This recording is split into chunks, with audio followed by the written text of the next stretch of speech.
constante qui est devant, qui est, alors si je me rappelle, c'est bêta puissance alpha sur la fonction gamma de. Ça c'est une loi gamma avec les deux paramètres alpha.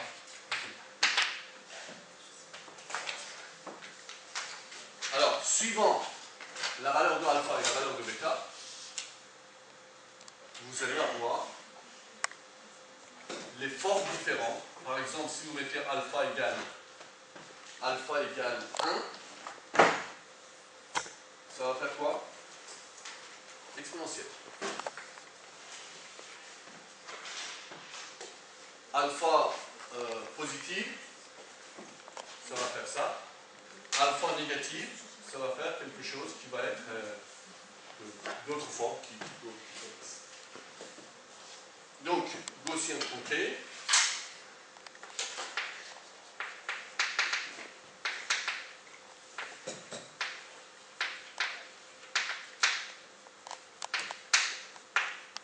Gamma.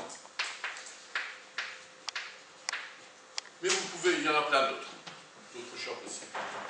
Pour le cas de Gaussien tronqué, vous avez juste un paramètre, en général, sauf si vous voulez aussi, fixer la moyenne, ou la loi gamma. Il y en a d'autres, log normal, etc. D'autres choix sont possibles. Alors, comment choisir parmi ces éléments-là? Ça dépend pas mal de votre nouveau connaissance.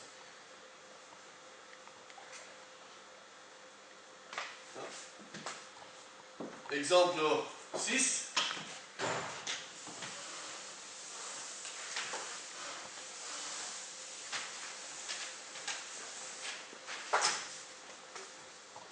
Je vais passer.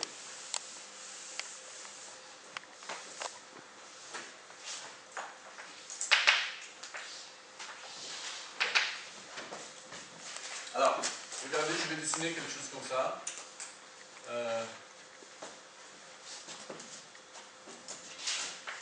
On va faire quelque chose de facile, déjà comme ça.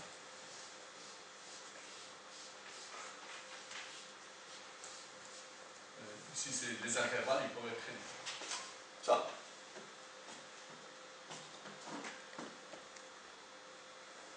Il n'y a que les zéros et des 1. Comment vous utilisez ça?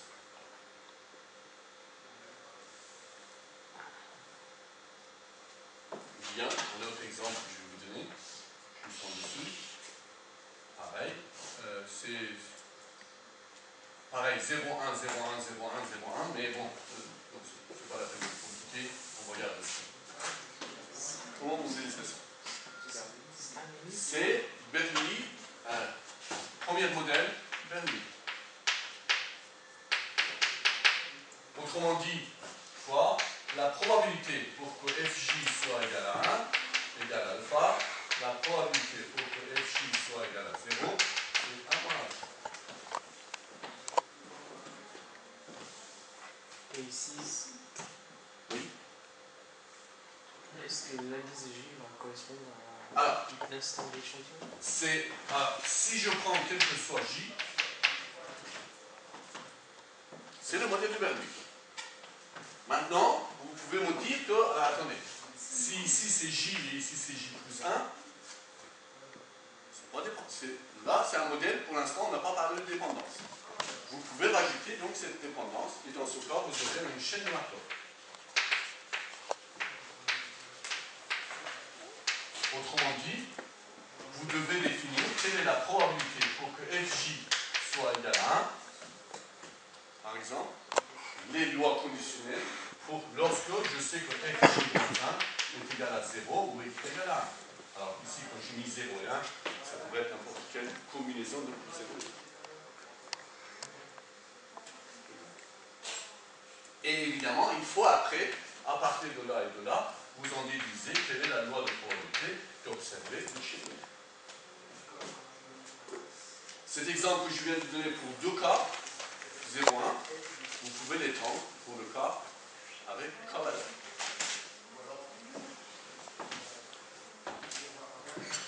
D'autres exemples?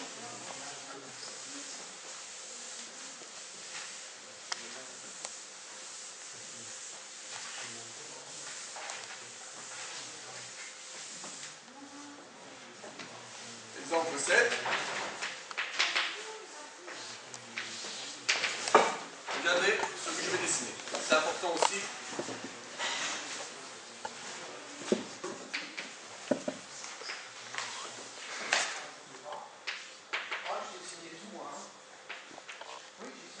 Ah. Comment vous pouvez modéliser ça? Là, vous voyez que ce n'est plus... Ah, ici, c'est un portée gaussien. Les amplitudes, on ne sait pas. Voici ce modèle. Alors, qu'est-ce que vous pouvez donner comme exemple? Alors, lorsque, en fait, les variations qui sont lentes, mais de temps en temps, une impulsion. Un modèle qui pourrait convenir, c'est Bernoulli gaussien. Par exemple, vous pouvez dire que la loi de probabilité que FJ, je vais vous donner donc un exemple. Alors, pour pouvoir décrire ça, tout de suite, vous voyez qu'on a besoin, la loi de probabilité de FJ dépendrait s'il y a une impulsion ou s'il n'y a pas d'impulsion. Alors, pour pouvoir décrire cette présence de l'impulsion ou pas d'impulsion, je vais introduire une variable. Alors ça, c'était les FJ. Je vais introduire une variable cachée QJ. Et QJ, c'est tout simplement dit il y a ou il n'y a pas.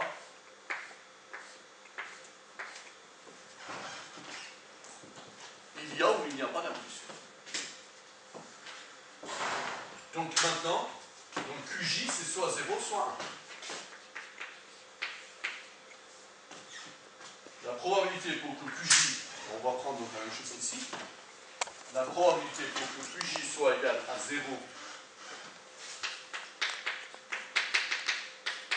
on va le mettre, QJ égale 1, on va le mettre égal alpha, comme tout à l'heure. La probabilité pour que QJ soit égal à 0, 1. Donc un modèle de Bernoulli pour QJ. Maintenant, en fonction de QJ,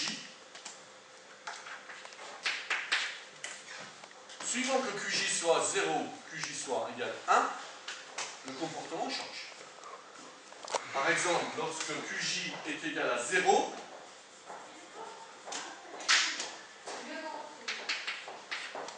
je vais réécrire après la même chose pour FJ lorsque QJ est égal à 1. Lorsque QJ est égal à 0, j'ai des variations lentes. Donc je pourrais dire qu'il va dépendre de la valeur de FJ-1. Mais lorsque QJ est égal à 1, c'est un changement. Ça ne dépend plus. Donc ici, je vais mettre deux choses différentes. Ici, je vais mettre une gaussienne. Ici aussi, je vais mettre une gaussienne, mais avec des valeurs différentes. Ici, je vais dire que lorsque QJ est égal à 1, l'amplitude, en moyenne, c'est soit positif, soit négatif, c'est 0. Et en variance, bon, là, ça dépend donc évidemment du niveau de variation. Vous pouvez mettre un sigma A. Okay. Lorsque QJ égale 0, ça veut dire que je n'ai pas de discontinuité. La valeur ici va dépendre de FJ-1. En moyenne, ce serait égal à FJ-1, éventuellement avec un coefficient. Et la matrice de convergence, vous pouvez l'appeler un sigma, un autre sigma, sigma R. Okay. Comment ça dépend de FJ-1? Ça, c'était comme l'exemple de continuité que j'ai supposé que les variations ici, c'est lent. Qui dit variation lent, ça veut dire régularité, ça veut dire qu'il dépend de son coefficient. Mais ce n'était pas obligé, hein, vous avez vu. C'est pas la moyenne. Ce serait la valeur de FJ va dépendre de la valeur de FJ moins 1. Je peux mettre ici éventuellement un coefficient. Ce serait un modèle autorégressif de l'ordre si je mets un coefficient.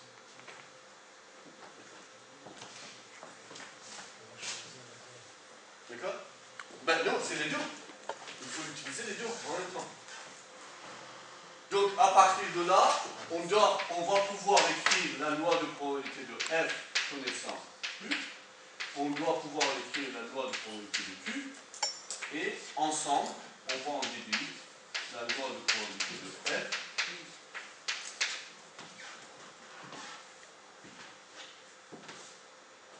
On va utiliser ce modèle-là dans un modèle bayésien. Et on va calculer, et ensuite on va calculer P de F et Q, connaissant G. Et après, on doit déterminer quels sont F, quels sont Q.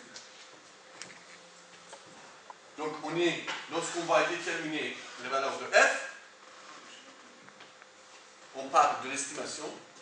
Lorsqu'on doit déterminer la valeur de QJ, est-ce qu'il y avait une intuition ou il n'y avait pas une intuition, on part de détection.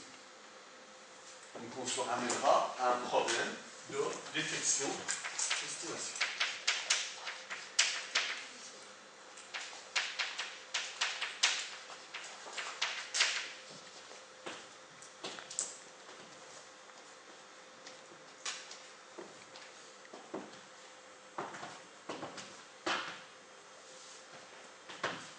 L'exemple numéro 8. Bon, on peut en fabriquer plein.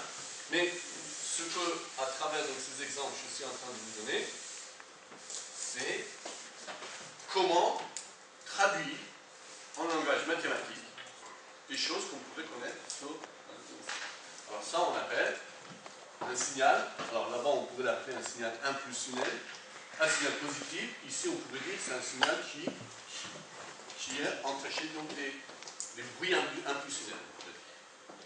Ou bien tout simplement un signal. Par exemple, ça pourrait être quoi? Vous êtes en train de regarder une partie du ciel. Et si vous regardez donc sur une ligne droite du ciel, vous avez le fond du ciel, la variation est très lente. De temps en temps, il y a une étoile. Nouveau, rien du tout. Encore une étoile. Alors, ça peut être aussi tous positifs, évidemment, dans le cas de radioastronomie. Ce serait la même chose, mais sauf que la partie qui est ici, ce serait une gaussienne tronquée positive. Mais sinon, donc, si c'est positif ou négatif,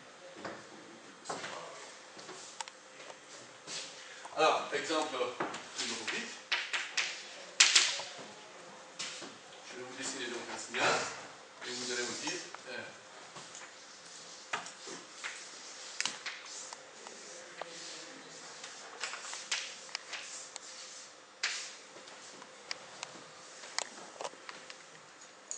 qu'est-ce que je fais? Ça varie lentement, d'un seul coup, ça change. De nouveau, ça varie lentement, d'un seul coup, ça change. Ça varie lentement, d'un seul coup, ça change. C'est un peu comme ça, mais pas exactement. Parce que là-bas, je savais que ça changeait évidemment, mais c'était seulement 0, seulement 1. Mais ici, non. Ici, ça, voilà. C'est comme ça.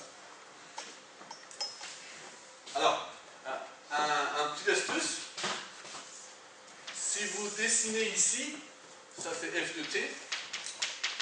Si vous dessinez ici, f' de t. Ou bien, vous pouvez dire ici c'est fj, et ici ce serait fj moins fj moins 1. Qu'est-ce que vous obtenez? Tant que ici vous allez avoir des variations lentes, et ici un pic positif, de nouveau variation lente, un pic négatif, variation lente. Exemple 7. On va revenir sur l'exemple 7, mais autrement dit, vous allez pouvoir modéliser exactement comme ici, mais sur les variations. Mais alors, imaginons qu'on ne veut pas. Effectivement, on peut se ramener à ce cas-là, avec une différence. Mais on peut aussi dire non, c'est ce qui m'intéresse, je voudrais réellement modéliser ça. Donc, je vais effacer maintenant les différences. Donc, vous pouvez vous ramener effectivement au cas précédent avec les différences. Mais, regardons s'il est possible de faire quelque chose ici. Ben, si on va, pareil, comme tout à l'heure, on va définir une variable QJ qui va être aussi toujours égale 0 ou 1. Et on va pouvoir l'écrire exactement donc comme ici, sauf que la seule différence serait quoi? La loi de probabilité pour que FJ connaissant QJ égale 0, ça dépendrait de FJ moins 1. Ça, c'est exactement comme tout à l'heure.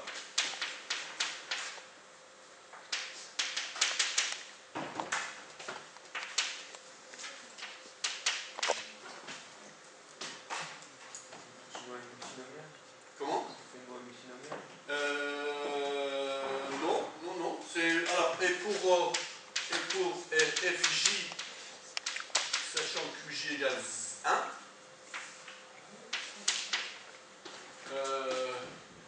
ça s'écrit presque pareil que l'autre, en fait.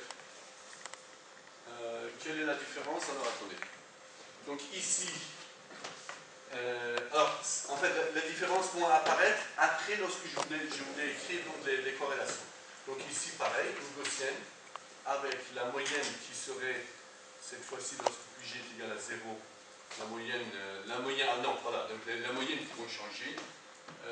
La valeur moyenne, on voit bien que la valeur moyenne dépend donc de l'endroit où on se trouve. D'accord? Donc, comment je vais pouvoir modéliser ça? Donc, ici, à chaque fois, la valeur moyenne dépend de la valeur précédente. Ici ça ne dépend pas de la valeur précédente, mais c'est une valeur, M, avec, alors, MJ,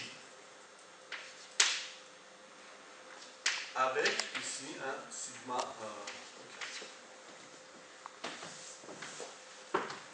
Alors, je vais écrire ici P de F connaissant Q, qui va être... je vous propose quelque chose ici, on va en discuter. P de F, oui, c'est ça, sachant Q, on va l'écrire, je vais l'écrire sous la forme de exponentielle de moins 1 demi 2, sigma F carré, une somme sous J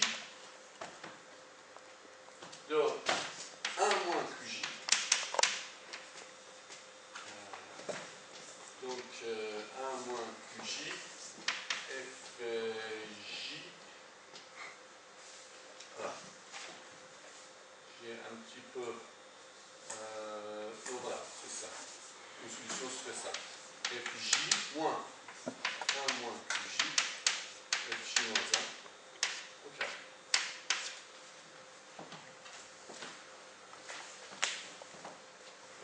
Si QJ égale 0,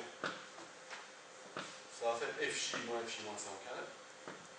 Et si QJ égale 1, ce terme-là il va disparaître, mais il faut rajouter à ça quelque chose qui reprendrait en compte donc, la valeur de MJ. On dit il faut rajouter ici un terme supplémentaire, plus, alors moins, un coefficient lambda fois la somme sous J de FJ moins M, alors MJ.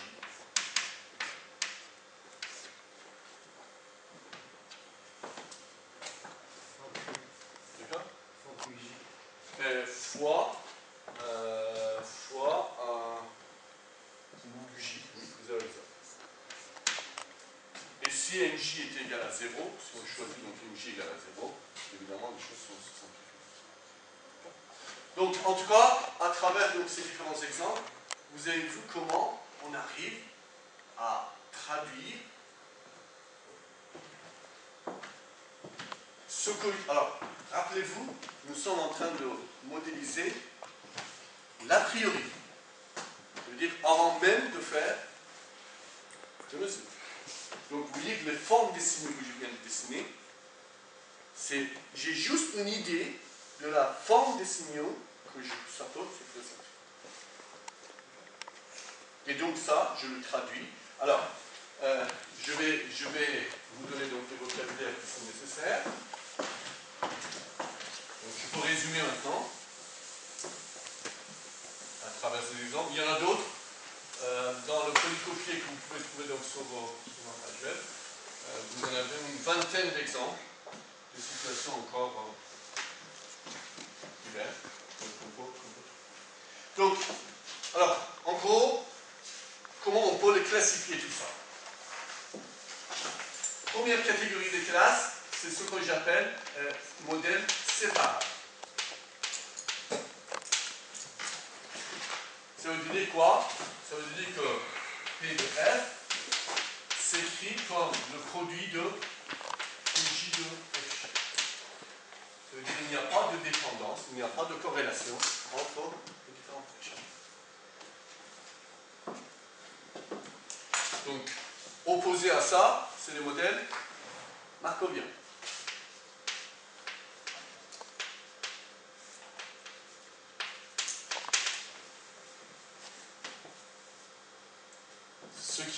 Alors, ayant écrit ça, évidemment, après, il faut choisir quelle loi on a. Gaussien, gamma, etc., etc. Donc, c'est des modèles. Il y en a encore plein. Donc, les modèles markoviens, comment c'est décrit? Il y a deux manières d'écrire les modèles markoviens. Soit que Fj va dépendre de Fj-1. En 1D, en 2D, il faut détailler un petit peu plus.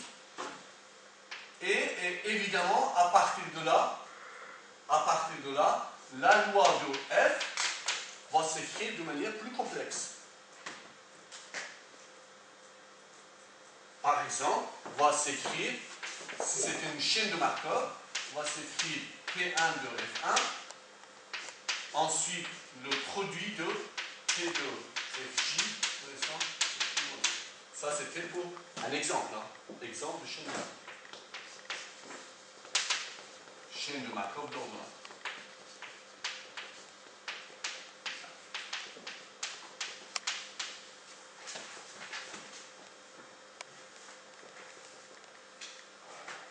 D'accord. Donc, premier classement général, séparable, non séparable. Et parmi les non séparables, évidemment, il y a des situations beaucoup plus complexes, mais ici, je vous ai donné donc l'exemple de Markov. Alors ensuite, évidemment, pour chaque cas, vous avez ici, parmi les séparables, vous avez donc les choix possibles. Le plus simple, gaussien. Ensuite, par exemple, gamma, puisqu'on en a parlé, gaussien généralisé. Gamma, log normal lorsque c'est positif. Je n'ai pas mentionné, mais si vous saviez que votre signal, ça prend deux valeurs, non, pardon, c'est pas que ça prend deux valeurs, mais vous savez que votre signal se trouve entre 0 et 1, forcément. Par exemple, c'est quelque chose comme ça. Ça ne dépasse jamais.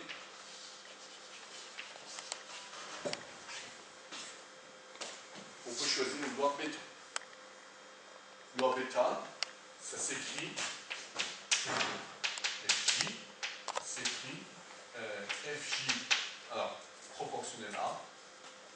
Le coefficient de proportionnalité, il fait appel à la fonction bêta, c'est pour ça qu'on appelle ça bêta. Fj puissance alpha, 1 moins Fj puissance 1 moins. Non, puissance bêta. Ça dépend de deux paramètres.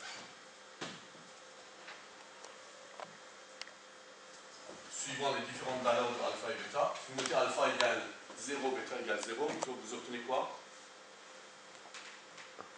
Une loi uniforme. entre 0 et 1. Vous êtes d'accord? Alpha égale 0, bêta égale 0, ça fait une constante. C'est une constante, mais définie pour fj entre 0 et 1.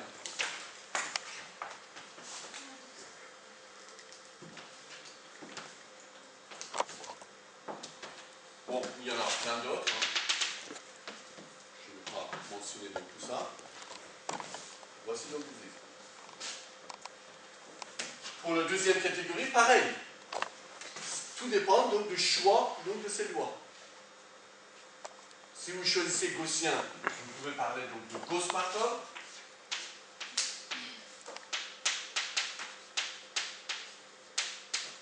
Gauss-Markov, c'est la situation où ici c'est gaussien, ici c'est gaussien. Après, vous pouvez voir, pareil, gaussien généralisé Markov, etc., etc. Toutes les autres possibilités. Mais, je dirais la plus simple, ce qui est utilisé réellement, c'est Gauss-Markov. Alors, après, il y a un Markov plus général. Alors, pour le Gauss-Markov, puisque je suis là, Gauss-Markov, ça s'écrit, la loi de PDR, s'écrit sous la forme de quelque chose qui est proportionnel à exponentielle de moins 1 sur aussi carré. Et ici, somme de fj moins fj moins 1 carré.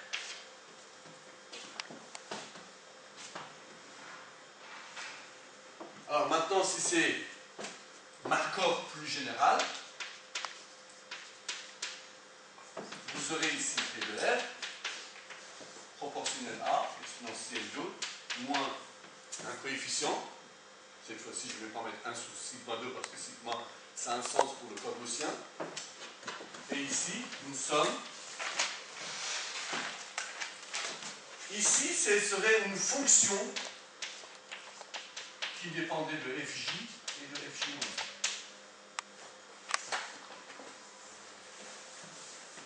Alors, cette fonction-là, on l'appelle une fonction potentielle. Phi, on l'appelle potentielle.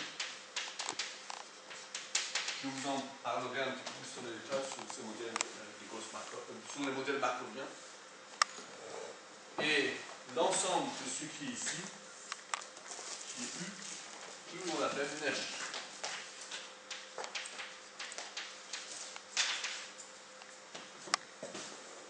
Je reviendrai sur ces modèles sur le modèle de Markov en plus général.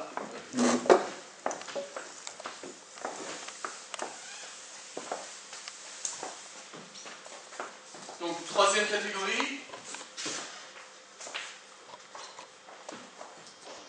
c'est des situations comme ça. Ça veut dire des modèles qui nécessitent, une variable cachée. Pour pouvoir le décrire, on a besoin d'introduire artificiellement quelque chose d'autre. Donc, c'est des modèles avec variable cachée.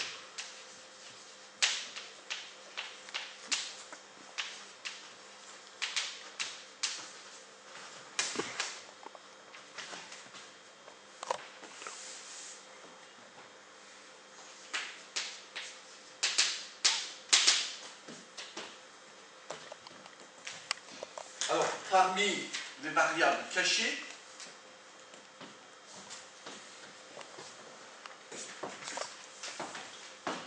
c'est un exemple que je viens de vous donner ici. Alors, on les appelle aussi modèles avec des variables cachées, ou bien on les appelle aussi modèles composites.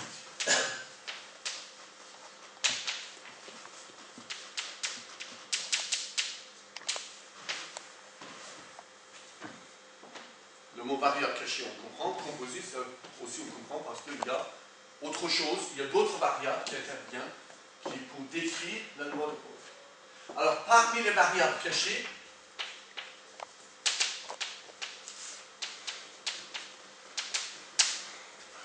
évidemment, une situation qui est, on comprend très bien, c'est le modèle de Bernoulli. Alors, dans le cas des images, dans les cas des images, ça correspond à quoi? À des contours. Lorsque vous avez une image, tant que vous êtes à l'intérieur d'une zone homogène de variation sonore, dès que vous arrivez sur une frontière, sur un contour, il y a un changement. Très souvent, le contour, on le représente par une variable binaire, c'est soit 0, soit 1. Il y a le contour, il n'y a pas de contour. Donc, variable cachée, QJ, souvent on peut l'appeler effectivement Bernoulli, ou on pourrait l'appeler, le mot Bernoulli on peut l'utiliser, mais dans le domaine de traitement d'image, si QJ est 0 ou 1, on appelle ça variable contour.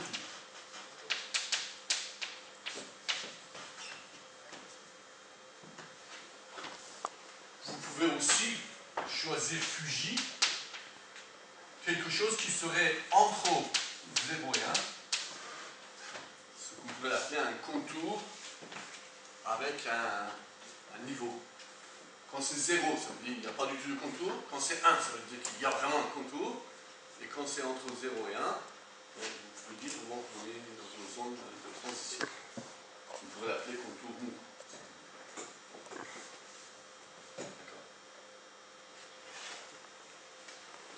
On vous donne une image, vous fabriquez une autre image, dont toutes les valeurs, c'est entre 0 et 1.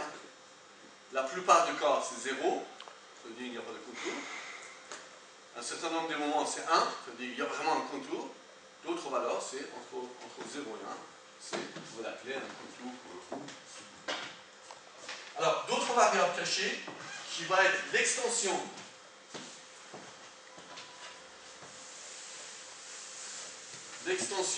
de l'exemple. Alors, pour pouvoir introduire ça,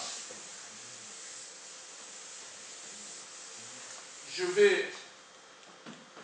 vais prendre un exemple 9, si vous voulez, pour pouvoir parler donc du deuxième variable cachée. C'est en fait la situation qui est là, avec une petite différence près. C'est comme ça, hop, comme ça, hop, comme ça, hop, voilà. Allez, comme ça, hop, comme ça, et ça continue. Comme ça. Vous allez vous dire quelle différence avec le cas précédent? Il y a une petite différence que j'ai exprès dessinée. C'est que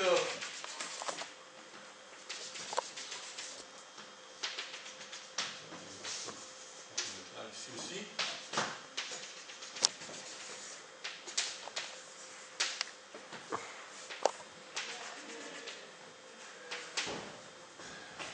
Il y a une différence par rapport à tout à l'heure. Tout à l'heure, les niveaux ici, j'avais mis n'importe quelle valeur. Ici, extrait, comme vous voyez, les niveaux se trouvent dans les...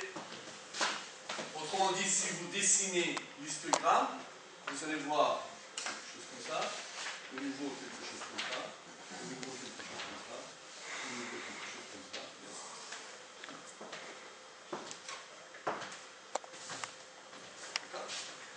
Et les niveaux sont bien déterminés.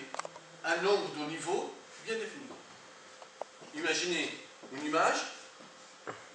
Si on prend évidemment une image dans laquelle il y a des zones sombres et des zones qui sont brillantes. En gros, les zones sombres, c'est les niveaux qui sont autour de 0. Les zones qui sont brillantes, les valeurs qui sont autour de 256. Mais vous pouvez étendre ça sur plusieurs zones. Donc ici, ça c'est les niveaux moyens de chaque région. Alors comment je vais pouvoir définir ça? Et évidemment, je vais pouvoir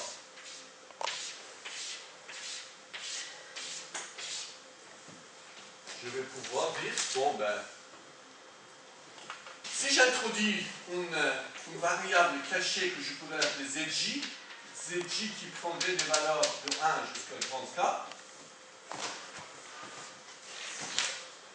voilà. Suivant, vous pouvez dire que la loi de probabilité de FJ va dépendre des valeurs de ZJ. Quand ZJ est égal à K, par exemple, c'est une gaussienne avec la moyenne NK et variance de K.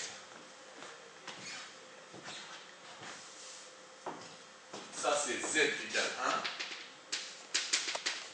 Ça, ça c'est z égale 2, ça c'est z égale 3, etc. z égale 4, z égale 5. Ça c'est les M1, M2, M3, M4, M5. Et ça c'est variance 1, variance 2, variance 3, etc. Vous comprenez donc la signification des moyennes et des variances ici? Donc, deuxième variable cachée ici.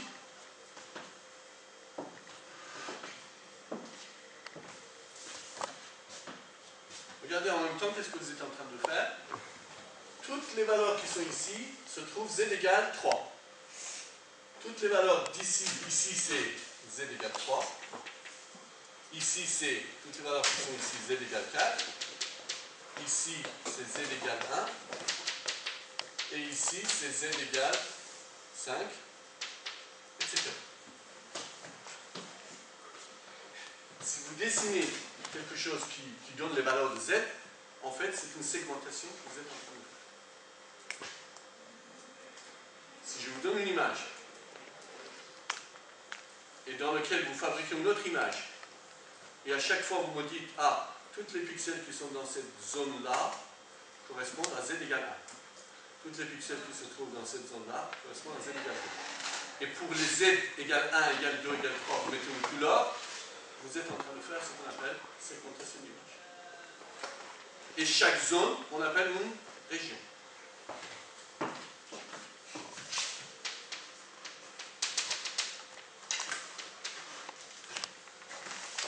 Et l'ensemble de FJ tel que ZJ égale K,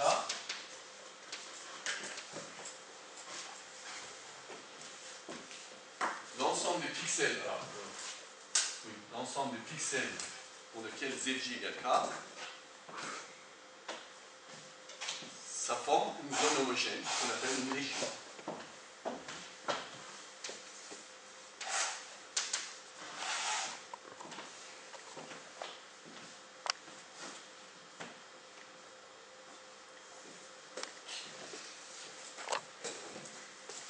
Bon, donc, je pense que la classification que je viens de vous faire, ça englobe pratiquement tous les modèles existants. Alors après, à chacune de ces branches-là, il faut aller encore plus dans les détails, mais vous avez en gros modèle séparable, modèle markovien simple. Alors ici, je vais rajouter le mot simple maintenant. Les modèles avec des variables cachées, ça pouvait être séparable avec des variables cachées ou markovien avec des variables cachées.